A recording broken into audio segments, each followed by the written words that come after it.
You ready to rock?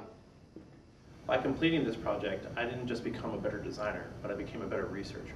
As a graphic designer, I've been solving problems for 20 years, but this program actually makes us identify a problem, and a huge problem, one that's not easily solvable, and that's what we solve. I think one of the most important things I got out of this program is it enhanced everything that I do as a professional, from the creative process to managing and delegating to employees to critical thinking. It's really been a rewarding experience. I feel like it stretched me beyond all bounds of where I've been before. So it's been a really great experience. I'm thankful that it's over, and I got a job, and so this program does work.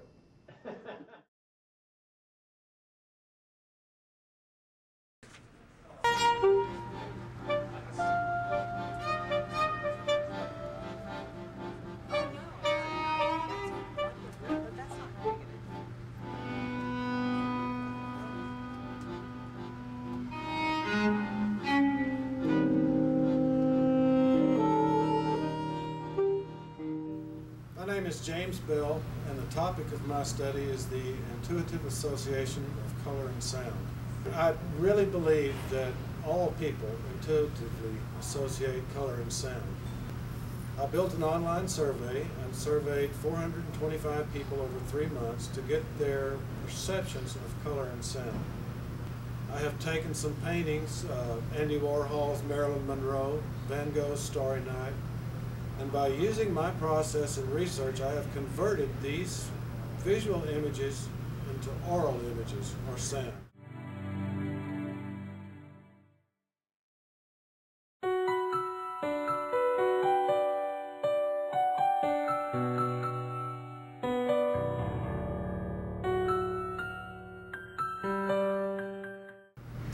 I was lucky enough to have an unsighted individual attend my thesis exhibition.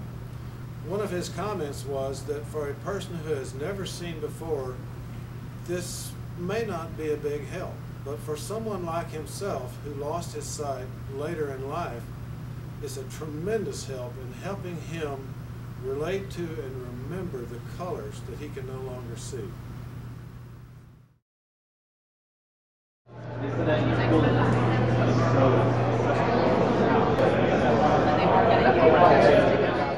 My name is Thomas Anthony, and I'm an MFA candidate at Texas A&M-Commerce.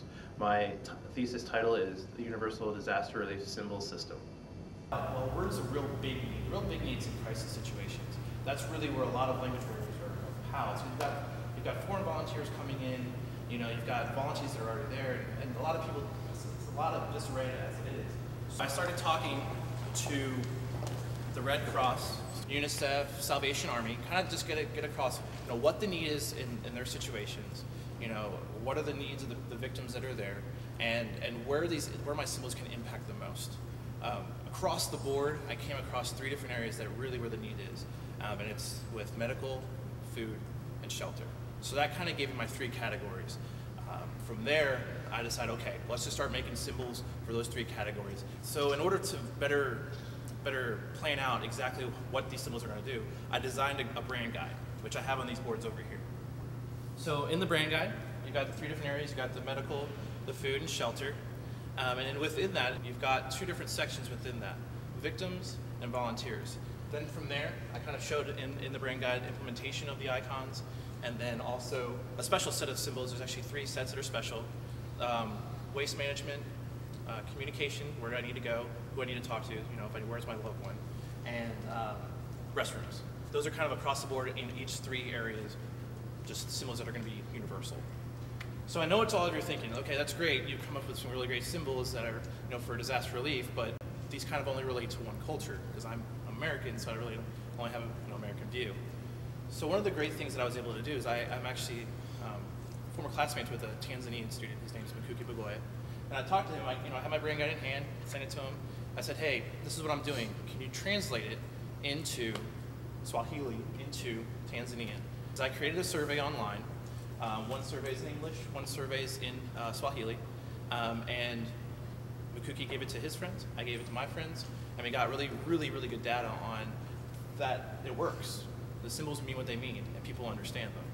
my hopes for this in the future is to actually implement this and bring it out to some of the people that I've been talking to originally, to the Red Cross, Salvation Army, stuff like that, and actually implement and try it out in those disaster relief situations. And then either from there, if we do get to implement it, talk to some designers overseas and redesign it for their cultures.